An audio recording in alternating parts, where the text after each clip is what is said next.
RNE Audio. Descarga la app y disfruta de los programas de RNE y nuestros podcasts originales.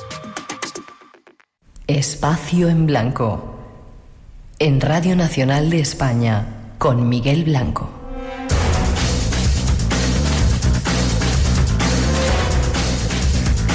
Después de la información llega de nuevo nuestro tiempo. El misterio continúa aquí en Radio Nacional.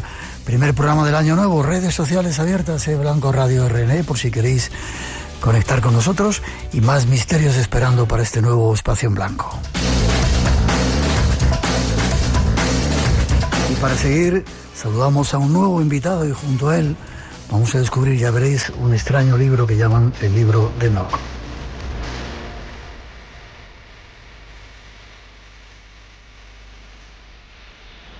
Durante siglos, el libro de Enoch permaneció oculto a la mirada del mundo occidental. Excluido de los cánones oficiales, silenciado por las autoridades religiosas, este antiguo texto atribuido al bisabuelo de Noé revela una cosmogonía fascinante y perturbadora. Ángeles que descienden a la tierra, secretos celestiales transmitidos a los hombres y una visión del juicio final muy anterior al cristianismo.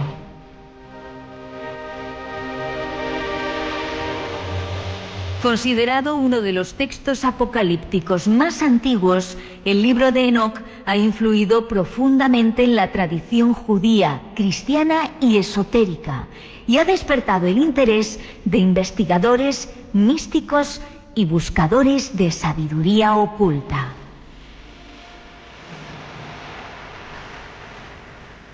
Y junto a nuestro próximo invitado, vamos a tratar de conocer algunos de los misterios de este libro oculto.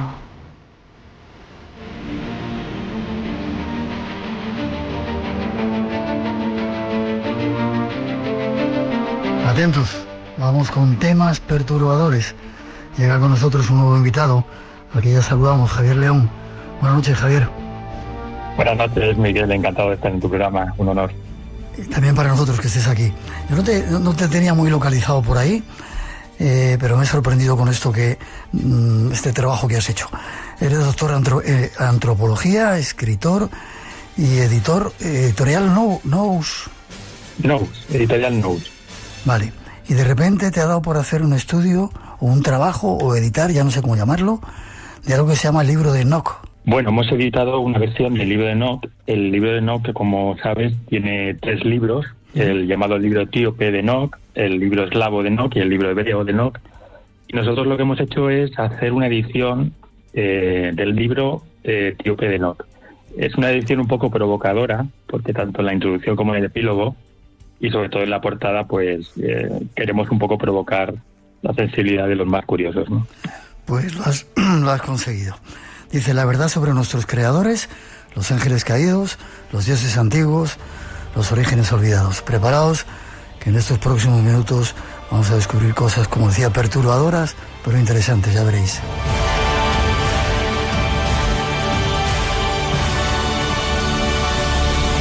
Y has dicho que el libro de Enoch tenía tres libros. Sí, bueno, hay 3 libros que se han rescatado a lo largo de la historia. El más conocido es el llamado el libro de Enoch, ¿no? Que es el libro de origen etíope, que sigue estando dentro de la Biblia etíope, pero no está en la Biblia que nosotros conocemos, la Biblia católica, ¿no? Fue considerado un texto apócrifo. Y cuando lo lees entiendes un poco por qué, ¿no? Es un libro un poco diferente y provocador. Yo he leído unas cuantas y se me han puesto los pelos de punta. Escucha, ¿cuándo se descubre este libro? ¿Ya se conocía de hace mucho tiempo? Bueno, el libro se data, se dice que se escribió sobre el tercer siglo antes de Cristo, y fue descubierto en 1737, creo que recordar, por un investigador inglés que fue a Etiopía y descubrió allí los textos originales. ¿En ese siglo? Fue una primera edición en inglés en 1800 y algo, en el siglo XIX, y bueno, de ahí pues como que se retomó de nuevo la la curiosidad por este libro. Vale. Digo, supongo que se habría descubierto en esas iglesias tan increíbles que hay en la Libela, que parece que hay como muchas bibliotecas, o no se tiene dato de dónde. Sí, bueno, en Etiopía hay una tradición muy antigua y luego también se descubrieron los textos del Mar Muerto. O sea, fue como un doble descubrimiento, ¿no? Porque por un lado estaba el descubrimiento de Jais Burus, ¿no? De la traducción del etíope en 1773, y luego por otro lado se descubrieron también este mismo texto en los manuscritos del Mar Muerto, ¿no? Vale. Decís en la contraportada del libro, el libro de Enoch ha influido profundamente en la tradición judía, cristiana y esotérica, y ha despertado el interés de investigadores, místicos y buscadores de sabiduría oculta. Sin embargo, qué poca gente teníamos información sobre ello, ¿no? ¿Por qué? ¿Ha estado oculto?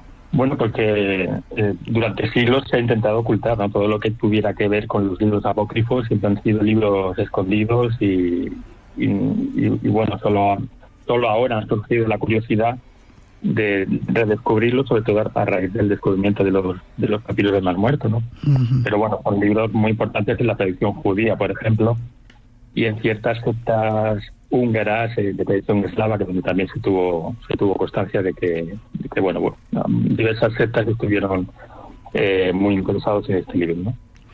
Vale. Sin embargo, los papiros del Qumran del Mar Muerto son muy conocidos, pero este libro no era tan conocido, no es tan conocido. ¿Por qué? Pues yo creo que por lo que dice, ¿no? El libro propiamente dicho. Hay el primer libro de Enoch, que se le conoce como el libro etíope, tiene 5 grandes apartados, y el primer apartado, que es el libro que se llama el libro de los vigilantes o de los guardianes, que es el más polémico, porque, bueno, lo que dice ahí es un poco inquietante, ¿no? De ello vamos a hablar seguramente. ¿Quién era Enoch? ¿El bisabuelo de Noé? Enoch era el bisabuelo de Noé. Era descendiente del linaje de Set. Acuérdate que en la Biblia describen como 3 linajes, ¿no? El de Caín, el de Abel y el de Set. El linaje de Caín, pues se dice que es el linaje más oscuro porque de alguna forma creó el pecado original con la muerte de Abel. Y luego el linaje de Set, se habla de que son como los guardianes de los antiguos misterios, el linaje de la sabiduría, de la pureza. Y entonces el linaje pues estaba Noé, su padre Lamed, su abuelo Matusalén y su bisabuelo Enoch. ¿Y él fue el que teóricamente escribió este libro? ¿O lo recibió por inspiración o...? Pues hay partes del libro donde lo relata como una inspiración, otras partes donde habla de que son sueños, o que son, o hay otras partes, otros libros donde dice directamente que son revelaciones de los propios arcángeles, ¿no?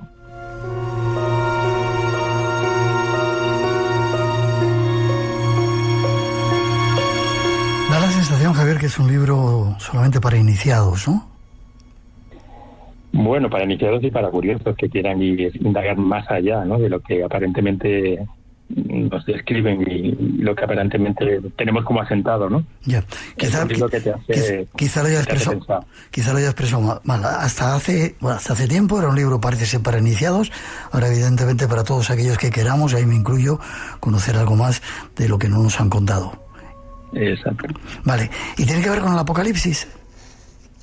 Bueno, es un libro apocalíptico. De hecho, en uno de los libros del propio libro de Enoch, está basado en el juicio final, en la figura del Hijo del Hombre, que ya se predice, ¿no? Que vendrá el Hijo del Hombre, como muchos textos judaicos, ¿no? Se habla del Mesías y sobre todo de la venganza de Dios sobre el hombre por sus pecados originales, ¿no? Vale. Dice, descubre el legado de uno de los libros más antiguos y trascendentales de la historia religiosa y literaria.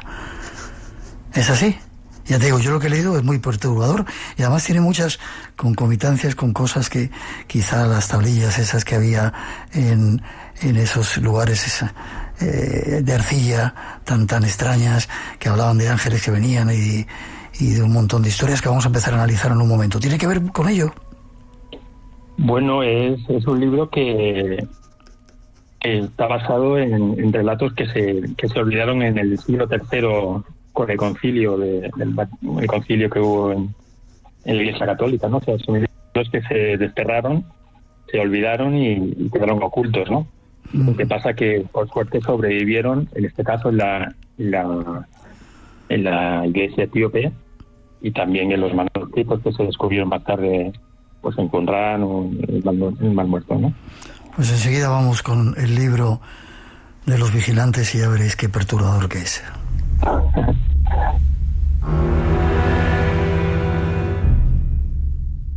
En Radio Nacional tenemos las noches más llenas de misterio de la radio. Adelante, disfrútalas.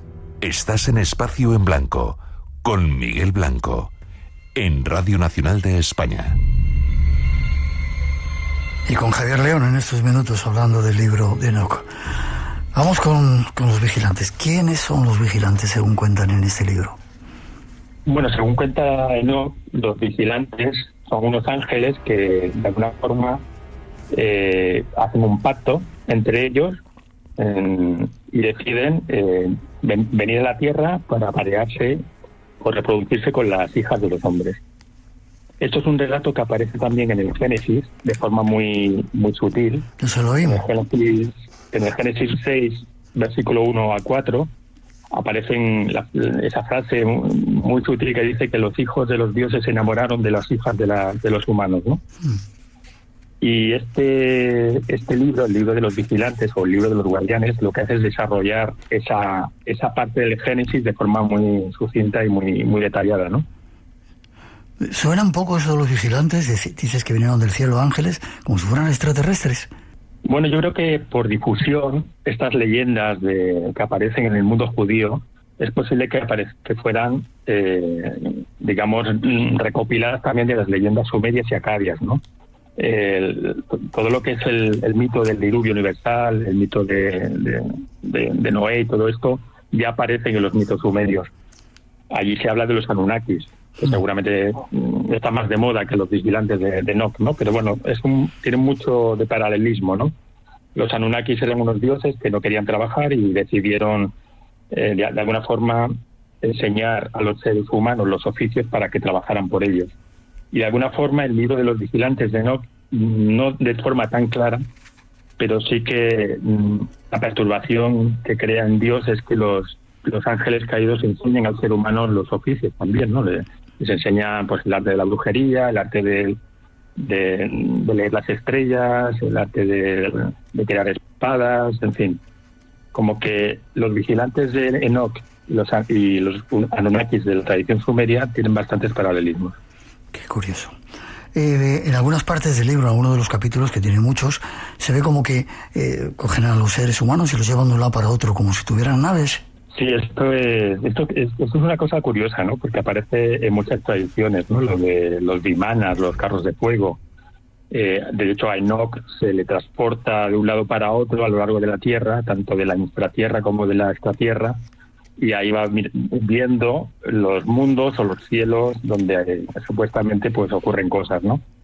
Y bueno, hace un recorrido en algunos de los libros, no sé si en el libro de los sueños o en el libro de las fábulas, hace una especie de recorrido por esos lugares, ¿no? Habla también... Es curioso que el dato del carro de fuego, ¿no? Donde un arcángel recoge al visionario y lo lleva al cielo, o a los cielos, en este caso a los cielos, porque utiliza el plural, ¿no? Él habla de los 10 cielos o los 7 cielos, pues evoca, si nos paramos a pensar, a lo que nosotros ahora hablamos de extraterrestres hoy, ¿no? Esa frase famosa, extraterrestres hoy, ángeles ayer, ¿no? Esos seres, esos vigilantes, como decíamos antes, se juntan con las mujeres de la tierra. ¿Y quién nace? ¿Qué nace de ahí? Pues de ahí nacen los llamados, que también aparece en la Biblia, los gigantes, los Nefilim, que son los hijos que nacen de esa mezcla híbrida entre humanos y dioses, o bueno, en este caso arcángeles o ángeles, ¿no? Y esos llamados gigantes es lo que perturba de alguna manera la conciencia de los ángeles que no han caído, de los ángeles que son los custodios de la raza humana, ¿no? Y es esa perturbación lo que hace, lo que al final deriva en que Dios decide aniquilar esa raza de gigantes y de paso a todo el linaje de Caín, ¿no? Que digamos sería como para la Biblia el lado oscuro de toda nuestra historia y de toda nuestra linaje como humanidad. ¿Y cómo los destruyen? ¿Con un diluvio, como cuenta también la Biblia tradicional? Exactamente, con el diluvio universal. Hay una película muy interesante de Darren Aronofsky, que se llama Noé, donde describe muy bien esta doble vertiente de los dos linajes, ¿no? De Caín y de Seth, ¿no? Digamos que Noé, que pertenece al linaje de Seth, se ve como el salvador de la humanidad, ¿no? Y como los hijos de Caín pues intentan destruir el arca de Noé, intentan destruir todo lo que tiene que ver con todo lo que se está haciendo. ¿Cómo eran? ¿Cómo describen a estos vigilantes? En la portada del libro van como si fueran angelitos, pero también podían tener la imagen de un extraterrestre de los de hoy. Bueno, si te fijas, la portada del libro es muy provocadora porque parecen extraterrestres con alas, ¿no? Le hemos metido ahí unas alas a una especie de ser híbrido, ¿no? O andrógino, que viene del cielo, que en el fondo son seres eternos que viven de manera celestial, tal como se describe en el libro de Enoch, pero que descienden. Bueno, aquí hay una parte interesante que te voy a dar, si me permites la cuña publicitaria. Sí. En el mito de Prometeo y en el mito de Lucifer también existe esa caída, ¿no?, del ángel que viene en teoría a ayudar al ser humano, ¿no? Y es ahí cuando el ser humano teóricamente descubre el fuego de los dioses y descubre lo que se llama la conciencia, ¿no? Digamos que en ese mito, que está en todas las tradiciones, ¿no?, de los seres celestiales que vienen a la tierra para ayudarnos, pues aparece esa hibridación que conlleva que el ser humano deja de ser un homo animal y se convierta en un homo ser humano consciente, ¿no? Y es muy interesante que lo que aparentemente en la Biblia y en los textos sagrados se consideran como ángeles caídos, desde una perspectiva humana, pues de alguna forma nos aportó la conciencia y el libre albedrío, ¿no? Pero eso la Iglesia oficial, digamos, no lo acepta, ¿no? Sería más el Luzbel, ese diablo que viene a tentarnos y que dice que no comas de ese fruto de la ciencia del bien y del mal, se hace y de repente el ser humano deja de ser tan crístico o tan sagrado como era. Exactamente, digamos que el ser humano deja de ser prístino, ¿no? Deja de ser puro y se corrompe cuando desciende a la materia, ¿no? Fíjate que el temor de Dios no era que comiéramos del árbol del bien y del mal, sino que comiéramos del árbol de la vida, que era el árbol de la eternidad, ¿no?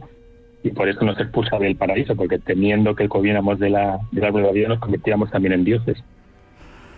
¿Cuántos había o cuántos? ¿Hay algún número que se detalle de cuántos vigilantes había en este libro? Pues, la verdad es que no hace una especie de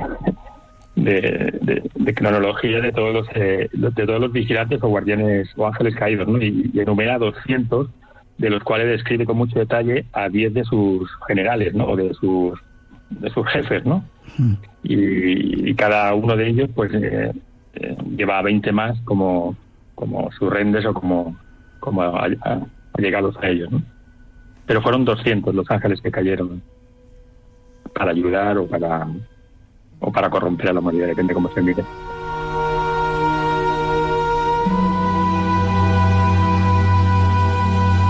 ¿Y tú qué crees? ¿Que vinieron a ayudar o a corromper a la humanidad? Bueno, aquí está ya la parte filosófica del mito, ¿no? La verdad es que es la parte interesante desde un punto de vista antropológico, ¿no? Cuando profundizas un poco en el mito, ¿no? Está claro que hay algo extraño en la existencia humana y hay algo extraño en toda la existencia planetaria de nuestro mundo, ¿no? Primero, la atrocidad que acompaña al mundo en el que vivimos, ¿no? Lo estamos viendo ahora en la tele todos los días, no paramos de estar en guerras, estamos todo el día peleándonos. Y luego la parte divina que vemos en el arte, en la poesía, en todo lo que hacemos que parece que venga de otro lugar, ¿no? Y ahí la parte filosófica, por decirlo de alguna manera, es interrogarnos, ¿no? Si hubo ese momento híbrido en el que los dioses se mezclaron con los seres humanos, ¿por qué la humanidad al final se ha desarrollado de esta manera, ¿no? Es como si, siguiendo la tradición y el mito, es como si los hijos de Caín hubieran vencido a los hijos de Seth, ¿no? Ya. ¿De alguna manera fueron nuestros creadores o no tiene nada que ver? ¿Perdona?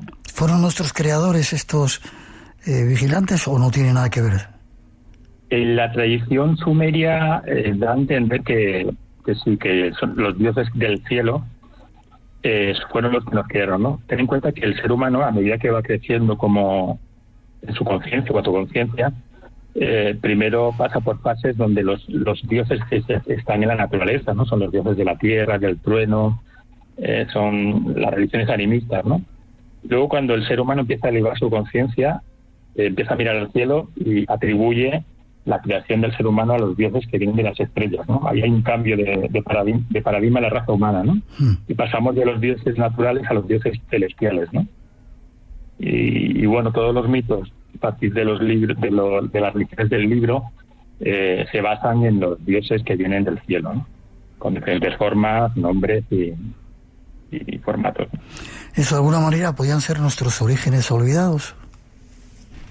Bueno, la tradición esotérica y la tradición espiritual habla de que nuestros orígenes son extraterrestres, ¿no? O sea, que son fuera de la Tierra, ¿no? Que la Tierra es una especie de hogar o de escuela donde hemos venido a aprender lo que tengamos que aprender como seres humanos o como seres sintientes, pero que nuestro origen realmente es celestial, ¿no? En el libro de Enoch se dice que estos vigilantes se marcharon o siguen estando aquí entre nosotros.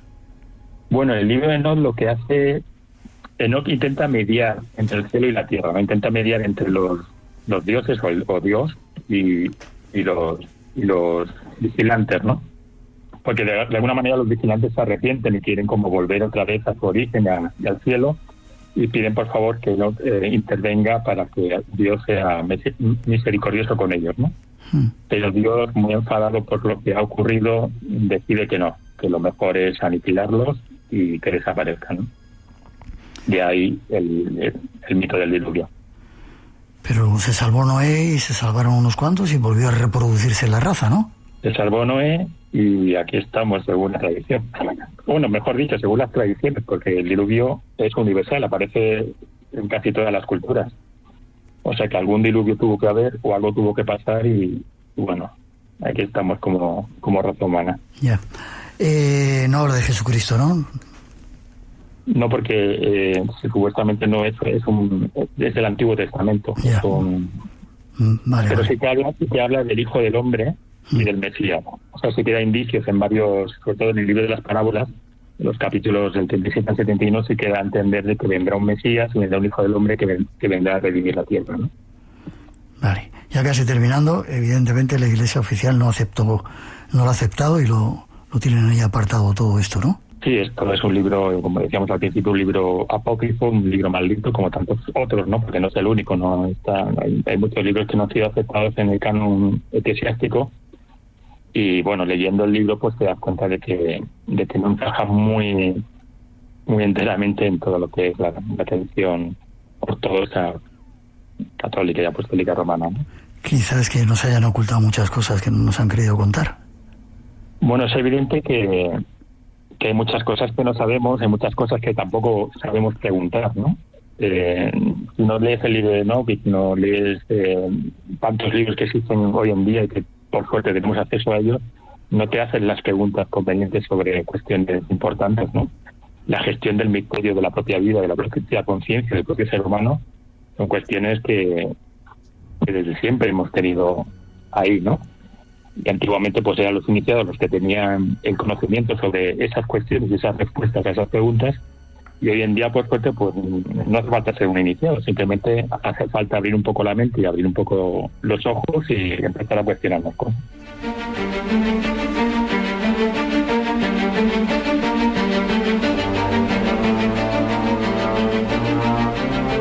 No hace falta ser un iniciado, quizá hacerse las preguntas y leer libros como este libro de Enoch, o escuchar programas de radio como este en el que estamos, ¿no? Eso es. Y con puntos de luz que nos iluminan. Bien, forma de contacto contigo si quieres saber más, y recomendamos a nuestros oyentes, si queréis saber más de esas verdades a veces perturbadoras, el libro de Enoch de la editorial Nous. Vale, forma de contacto contigo si quieres saber más. Pues en la editorial Nous seguramente, como aparezco también como autor de algún libro, allí me podrán encontrar. Perfecto, que sigas escuchando El Espacio en Blanco y que sigas trayendo unos temas de estos extraños. Un placer, Miguel, y un honor estar en tu programa.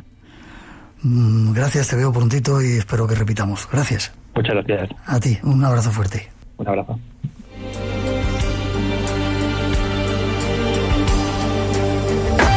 Radio Nacional de España, la radio por delante. El estado del caudillo continuaba evolucionando desfavorablemente. Franco 458. ¿Cómo se comunicó al país la muerte del dictador? Radio Televisión Española. ¿Y qué papel jugó Radio Nacional de España en la madrugada del 20 de noviembre de 1975? Médico de la enfermedad de su excelencia. Franco 458. El podcast que trata de reconstruir cómo fue y cómo se contó la muerte de Franco en Radio Nacional de España. La historia de unas cintas magnetofónicas olvidadas. Franco 458. Cuyo primer destino era el de ser borrada. Escúchalo en RN Audio. Desfavorablemente.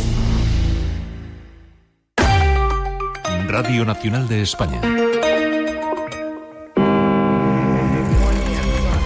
Los grandes misterios. Ese es nuestro mundo.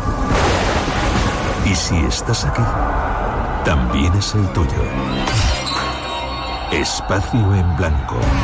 Una puerta abierta hacia lo desconocido.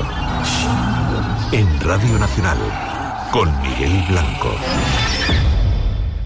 Un saludo cordial desde Benavente, Zamora. Se me hace siempre el programa muy cortito. Debería de ser más. Lo siento por ti, Miguel, pero me encanta y me gustaría que durara más. Y más temas que nos esperan. Llega el tiempo de los misterios en la naturaleza con nuestro compañero Luis Miguel Domínguez, uno de los mejores naturalistas de nuestro país. Ya veréis qué curioso.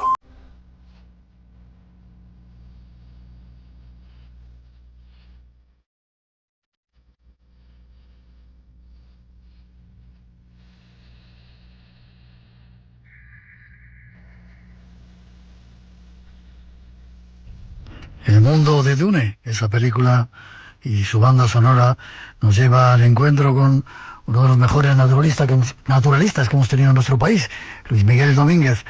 Aquí ya saludamos. Luismi, ¿cómo estás? Buenas noches. Hola, buenas noches, Miguel. Déjame que vuelva a decir, tuviste un ictus, estuviste en coma un montón de tiempo, pensaba que no ibas a recuperarte, y aquí estás como compañero del Espacio en Blanco hablando de misterios de la naturaleza, cosa que me alegra mucho, Sí, claro, la verdad es que la vida es una permanente lección y ahí estamos, aprendiéndola. Este es nuestro compañero. Con él vamos a hablar hoy de un ser que a veces ha aparecido por el Espacio en Blanco, ya veréis.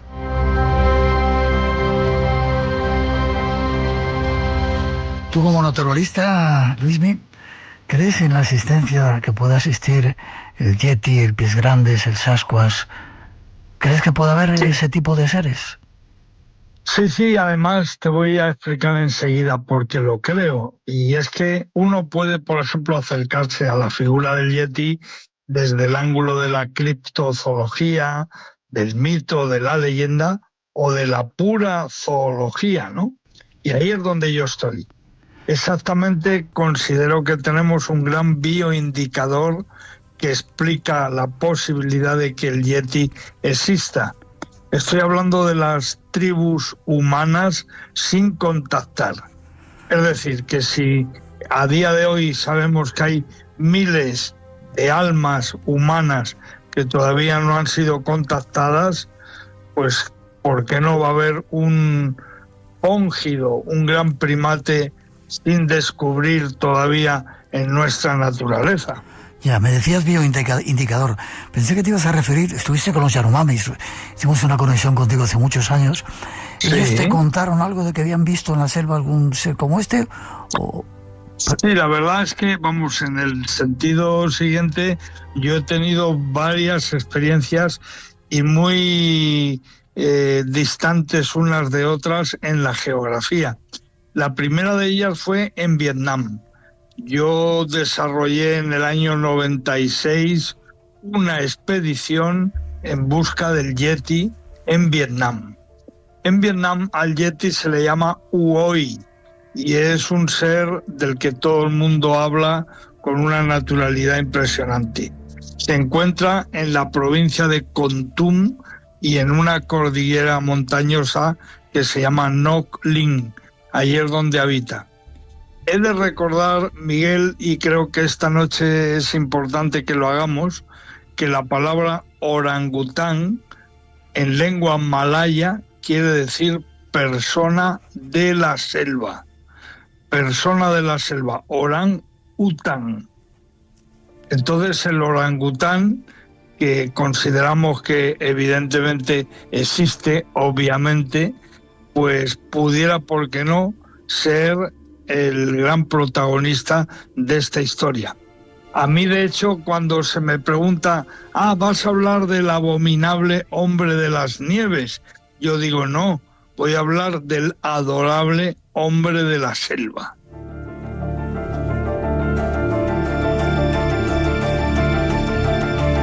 Desde Luimi, que hiciste una expedición a Vietnam a buscar a Huoi. ¿Lo encontraste? ¿Encontraste huellas? ¿Encontraste algún vestigio de que realmente fuera cierto o era una leyenda de la selva? Pues mira, la gran certeza que yo saqué de aquella expedición es que en su búsqueda llevaban involucrados muchísimos años universidades muy importantes como la de Moscú y concretamente la de Hanoi, y había un trabajo científico en torno al Huoi muy serio, llevado a cabo por 2 doctores en zoología vietnamitas.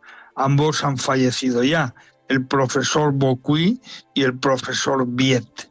Ellos 2 eran grandes investigadores de este ser y ciertamente me dieron las pistas para ir al lugar exacto, y efectivamente me costó mucho, fue una expedición durísima y llegamos a la falda del monte Ngoc Linh, donde todas las personas del campo que vivían allí habían tenido encuentros con este ser, sin duda.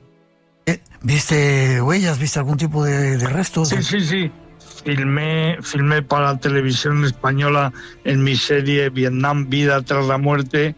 Filmé las huellas del Huoi y toda la pesquisa que desarrollé al respecto. Por ejemplo, es muy curioso, pero allí se habla de él como un ser que va en grupo. O sea, la idea del abominable hombre de las nieves es una chorrada por varias cuestiones. Primero, porque ¿qué hace un único individuo de cualquier especie en el planeta durante siglos? ¿Qué hace? ¿Cómo va esa especie a subsistir si no hay más individuos, más ejemplares?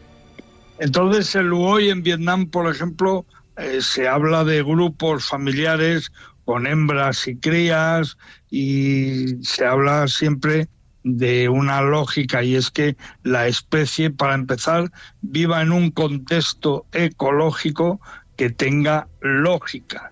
Yeah. Es decir, lo que realmente es ilógico es que el Yeti o el Bigfoot, por ejemplo, habiten en zonas de nieves perpetuas, ¿no? Mm. ¿De qué se van a alimentar? ¿Cómo van a vivir? Yeah. A mí me parece mucho más lógico una selva para esa existencia, está claro. ¿Te contaban cómo era, qué apariencia tenía? ¿Cuánto medía? Si tenía, sí. ¿Era peludo? Siempre olían muy fuerte, pelo largo siempre, y curiosamente las huellas en el camino, en las trillas o trochas de la selva, las huellas siempre eran engañosas. Ellos me lo dibujaban en mi cuaderno, me decían que estos seres caminan al revés, es decir, que tienen los pies puestos en dirección contraria a la dirección de la marcha, y de esa manera cada vez que tú ves su huella, evidentemente te equivoca. No eran agresivos para nada y formaban parte de la familia, digamos. Eran unos seres muy reconocidos y queridos en la provincia de Kon Tum, en Vietnam.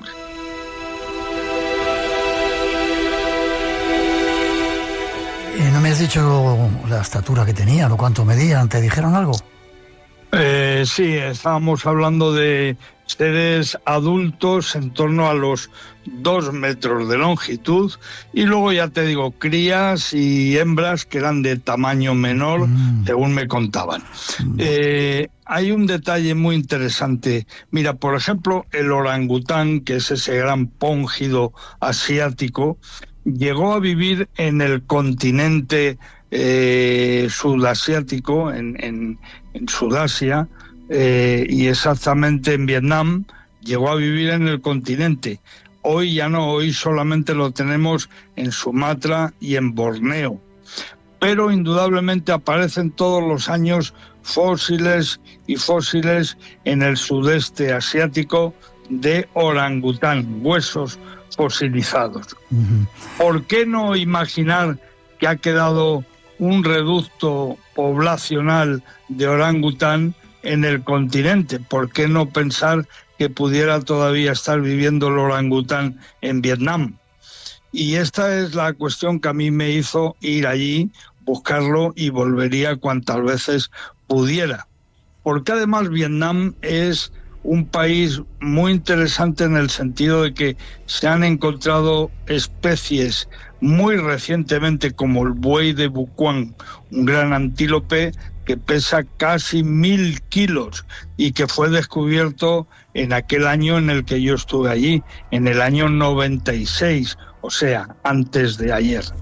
De manera que si un antílope grande ha sido visto por primera vez recientemente, ¿por qué no pensar que un primate o un homínido o una forma humana no evolucionada, como decía el profesor Bocuí, ¿por qué no va a aparecer? ¿Quién lo sabe eso, no? Casi terminando, Luismi. ¿Puede estar en otros continentes? Se habla de ellos en América, tanto en América del Norte como en América del Sur, e incluso en nuestro país, en las montañas, hay frontera con Francia, los Pirineos también se encuentran con estos seres raros.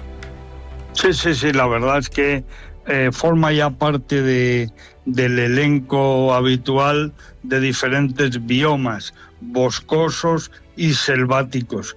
Y evidentemente, por ejemplo, en Amazonia no he conseguido jamás encontrarme a alguien con algún testimonio acerca de esta criatura. Pero, por ejemplo, en África, sí, en el África profunda, en lo que llamaba Stanley el África tenebrosa, por ejemplo, en el Congo, sí que encontramos un animal o una persona, ya te digo, realmente sin contactar y con una presencia bastante fascinante, ¿no? ¿Cómo debería ya, para terminar, hacer la ciencia? Porque muchos científicos les dices el Bigfoot o el Sasquatch y te dicen, tonterías. Creo que deberían de tener, como tú, quizá una mente mucho más abierta para ver e investigar. Y te apunto, César Pérez de Tudela, el famoso alpinista español que estuvo en nuestro programa, dijo que se había encontrado con él en una de sus aventuras en Asia. Por supuesto, sí, César tuvo esa experiencia y yo abrazo cualquier comentario al respecto, porque indica que la ciencia está en la posición en la que debe estar, que es siempre con la puerta abierta.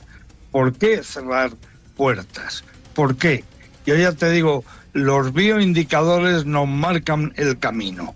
Si hay todavía decenas de miles de personas sin contactar, de pueblos de cazadores-recolectores que no han sido contactados, ¿por qué no vamos a imaginar que existe una especie o subespecie posible del actual orangután en esa zona del sudeste asiático?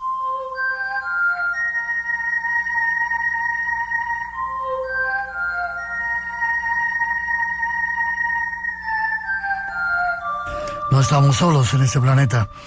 Y con esta serie, con Luis Miguel Domínguez, lo que queremos es reconocerlo, aprender de los misterios de la naturaleza y defenderla.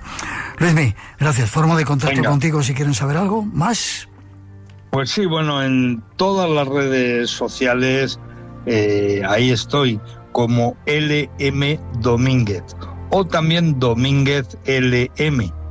Y luego a través de mi correo electrónico, que es lmdominguez@gmail.com.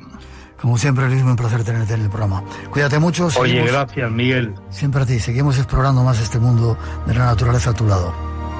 Besos. Gracias. Espacio en Blanco, con Miguel Blanco. El tiempo de misterios en Radio Nacional. Y más compañeros que llegan al programa. Nos gustan sustos, con eso vamos, sustos para este tiempo final del Espacio en Blanco en este primer programa del 2026.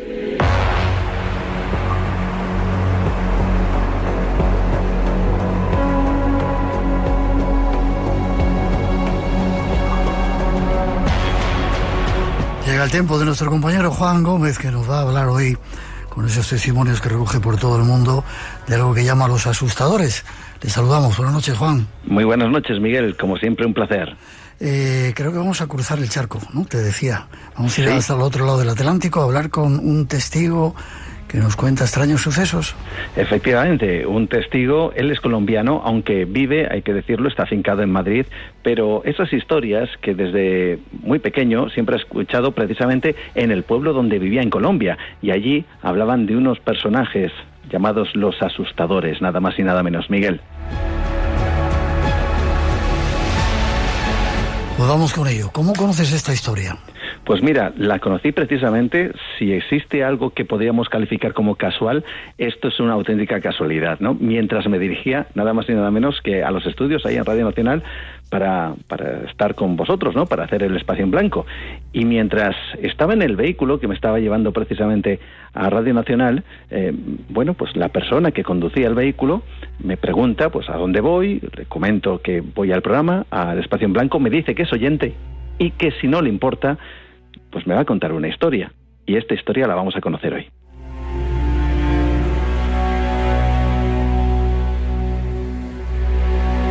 ¿Por qué los asustadores? Daban susto, supongo, claro. Claro, efectivamente. Lo que pasa es que los asustadores, ahora vamos a descubrirlo, es como una especie de collage, ¿no? De cajón desastre en donde se vinculan criaturas extrañas, donde se vincula evidentemente también los espíritus, los fantasmas, ¿no? Que denominamos de aquellos que han fallecido. Él en concreto, nuestro protagonista, lo vincula más en este segundo aspecto. Pero si te parece, vamos con una primera experiencia. Como digo, él vive en Colombia, él está en su casa con su hija y, tiene una costumbre que ha heredado, digamos, de su vida con su madre, y era cerrar la puerta de la habitación. Estando con su hija, están en la habitación y él tiene la costumbre de cerrar la puerta. Sabe que está solo en casa hasta que algo sucede, algo que nos cuenta de esta manera. Entonces siempre me acostumbré más que todo por ella. Y entonces yo veo que me la hacen a la puerta así, Sí, como si alguien me la estuviera tratando de abrir. Y entonces se despertó mi hija y mi hija me dice, papá, ¿eso qué es? ¿Eso qué es? Y yo le dije, yo no sé. Y me dice, estoy asustada. Sal y mira. Y le digo yo, pues si yo también estoy igual de asustado, mamá, ven, abrázame. Y me abrazó y yo no salí. O sea, yo no supe si fue alguien vivo o qué pasó, pero el susto no me lo quitó nadie. Menos mal que se reía con el susto. Sí, pero fíjate la escena. Estaba padre, él y su hija abrazados en la habitación mientras algo movía la manecilla de la puerta desde el otro lado, ¿no? Pero estaban solos. ¿Cuál es la historia de la casa donde estaban? Pues yo le pregunto efectivamente si quizá hubiera algún tipo de cuestión, y aquí me habla ya de los asustadores, pero que en esta ocasión lo une a un hecho tremendo y trágico ocurrido en ese lugar. Un hecho que, caray, Miguel, es que pone los pelos de punta porque también es una realidad en Colombia. Él me lo decía, es crudo, yo lo sé, pero es una realidad. Vamos a escucharlo. La dueña de la casa la descuartizaron. Era una casa muy bonita. El hijo le mandó a hacer la casa a ella, porque el hijo era un narcotraficante. Entonces el hijo le mandó a hacer una casa muy bonita, en mármol, con escaleras en madera y todo eso. Y como él se perdió, o sea, él se desapareció porque tenía enemigos, y dicen que apareciera, le mataron a la mamá. Le mataron a la mamá y ella, decían que ella era la que asustaba ahí, porque ella como que estaba aferrada a esa casa. La descuartizaron y la llevaron a la casa ya descuartizada. Wow, esas cosas que suceden a veces en este mundo nuestro. Por desgracia. Tremendo. ¿Y había un amigo suyo que andaba por ahí también? Sí, había un amigo suyo. Ten en cuenta que, fíjate, él ya ha nombrado esa palabra, asustaba. Son asustadores, ¿no?, que se quedan en la casa y lo que hacen es eso, ¿no?, hacer acto de presencia. Y fíjate, la historia que tiene que ver con esa casa y con un amigo suyo tiene una base similar. Estamos hablando de alguien que, bueno, por desgracia, tiene la triste experiencia de que su madre fallece y unos pocos días después celebra su cumpleaños. Imagínate, ¿no?, ese trauma casi, o esa mezcla de sentimientos tan increíbles. Los amigos le dicen, oye, mira, tienes que celebrar tu cumpleaños, tienes que intentar animarte, y eso es lo que finalmente decide hacer. Así que se van a esa casa, realizan una fiesta y se hacen una fotografía, como nos podemos hacer cualquiera en el grupo donde se está celebrando ese cumpleaños. Solo que en ese grupo había algo más, Miguel. Y resulta que le tomaron la foto, al día del cumpleaños tomaron la foto, cuando en la foto aparece la sombra de la mamá por detrás. La sombra, o sea, como la figura de la madre, atrás de la foto. Y se ve la foto. En la foto se ve la figura de la madre. O sea, no se ve la persona física, pero sí se ve como una sombra. La asustadora, la dueña de la casa que aparecía allí también. ¡Wow! Es corriente que en estos sitios los abuelos que cuenten historias de estos que llaman asustadores, ¿no? Sí, porque son historias muy antiguas, son historias que vienen casi desde la misma noche de los tiempos y que han ido pasando casi de generación en generación, y mucho a través de la tradición oral. Y además estos asustadores pueden realizar cualquier tipo de actos que en principio nada tuvieran que ver con la aparición del espíritu de un ser querido o alguien fallecido, sino cosas que descolocan absolutamente y en lugares tremendamente aislados. Fíjate, la abuela, ya que comentas este tema, la abuela de nuestro protagonista le contaba de pequeño cómo estos asustadores llegaban para hacer lo que nos cuenta.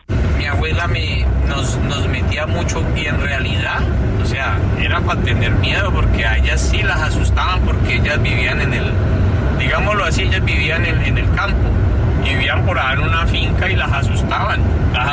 Ellas contaban que cuando ellas se despertaban muchas veces los caballos amanecían con trenzas, y ella les daba temor, porque ella decía, bueno, ¿y qué les hizo las trenzas a los caballos?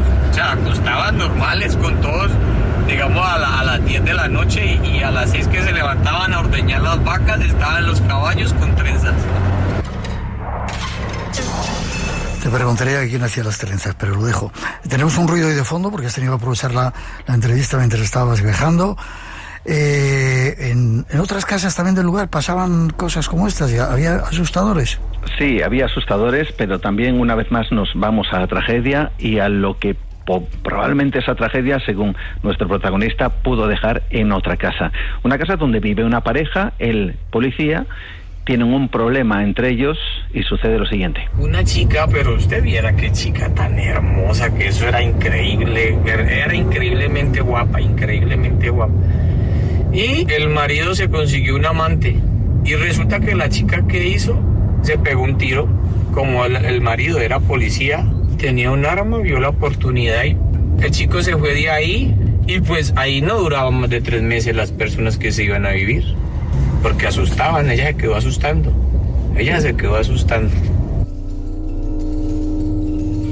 Es decir, el espíritu de esa mujer que se había suicidado, se había quedado ahí asustando.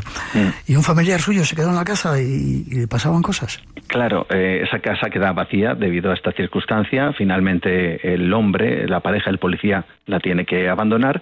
Y bueno, en estos pueblos, pues para que las casas no sean asaltadas, muchas veces se pide a los vecinos pues que se encarguen de cuidar, de vigilar esas casas, incluso de permitirles entrar a vivir allí si fuera necesario para evitar precisamente esos mismos asaltos. Bien, pues es el tío de nuestro protagonista quien es el encargado de cuidar esa casa, vigilar.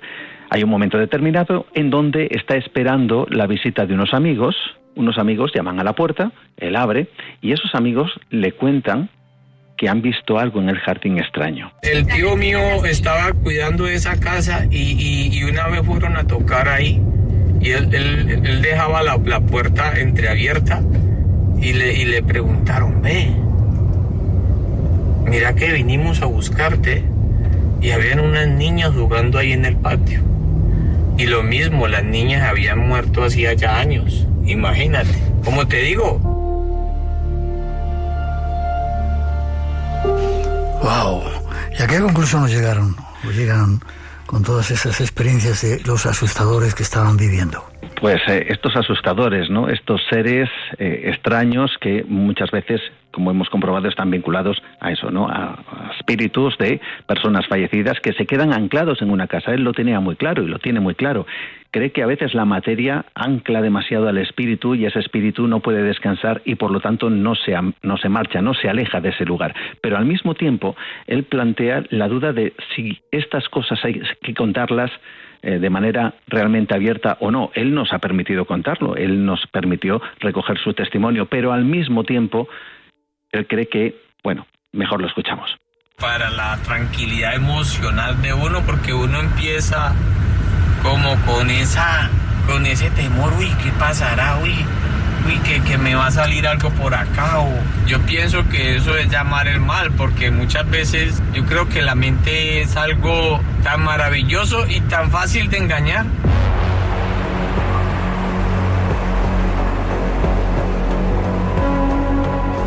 Pues ahí lo dejamos, los asustadores. Mejor no jugar con estas cosas, era un poco también el consejo. No llamarles por si existen, si están por ahí.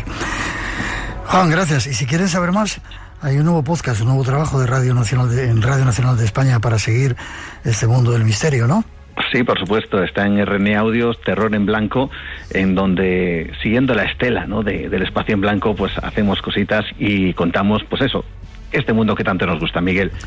Y si nuestros oyentes quieren relatar de alguna de las experiencias que han vivido, ¿cómo lo pueden hacer para que lo traigas aquí a esta sección?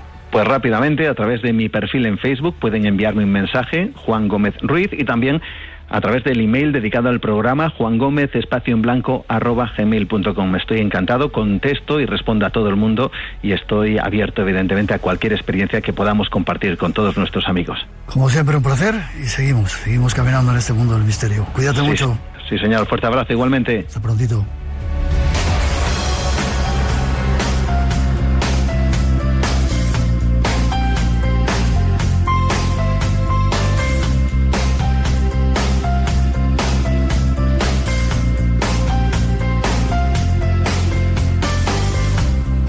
Llegado al final de este viaje, en este primer programa del año 2026, que deseamos que hayáis disfrutado, y un año también que deseamos que venga con mucha salud, que cesen las guerras, que haya trabajo y vivienda dignos para todos, y un futuro esplendoroso, y que los Reyes Magos que están a punto de llegar os llenen de regalos de esos buenos, de los bonitos.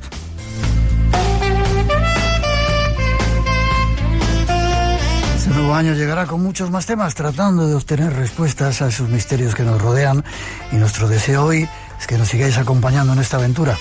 Feliz semana, nos vemos en 7 días aquí en Radio Nacional, dentro del Espacio en Blanco. Cuidaros y preparad las cosas para los Reyes.